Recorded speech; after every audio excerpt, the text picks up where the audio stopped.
asalaamaaleykum wa rahmatullahi taala wa barakaatu. waaleykum salaam wa rahmatulah.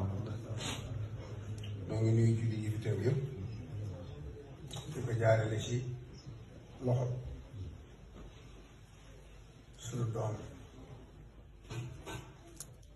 di jullit di taalibe di liggéeykat ñoo Abdul Wadoud Niang ànd ak yéen ci liggéeyu Sëñ Tuubaa bi tey doom ji naw ci njub ak jàpp njàmbaram ak da ci liggéey yi te duñ ko gis ci li ñu tere kon Sëñ Abdul Wadoud moom mi lay jaare nuyoo bi ci loxoom jëmale ko ci jëwriñu daayira yi ak jëwriñu kuréel yi ak mboolem taalib yi jaarale sunu nuyoo yi ci moom àggale ko ci sunu bokki propos suuf yi fi teew kenn par kenn ba ñu daj di bég ci jataay bi lool nag xam ne it jataay yu mel nii bokk na ci yi béglu sëriñ bi ndax benn jullit ñi daf ko ñoroon lool kon ndaje murit moo xam ne danga gis yeneen i tariixa ne la ñu ànd di bokk lu ñuy dund looloo sonaloon sëñ bi ma bi mu ci géej gi bëggoon kalimatullaahi di jóg te bañ a laal suuf di ko sax moom mu taxaat wax te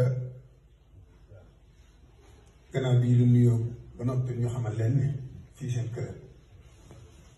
Sëñ Tuubaa boo gis sëñ bi moom ma ko boppam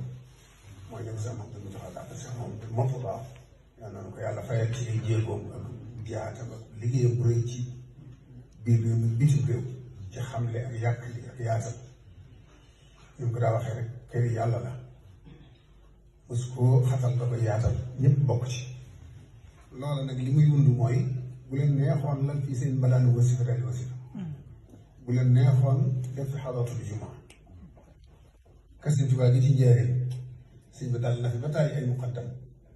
ay kilifa yebal fi ay ndaw ñu ñëw fa wala ay kilifa ñëw fa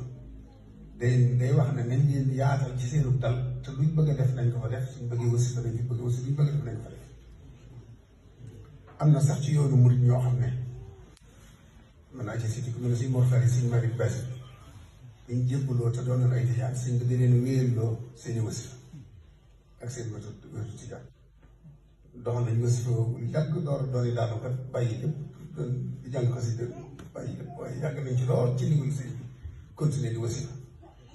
ku mel ne sëñ Bara Niang doon jarbaatu Sëñ Mbàkke Buso ndeyam ak Sëñ Mbàkke Buso ñoo bokk lépp sëñ Bara Niang moom yi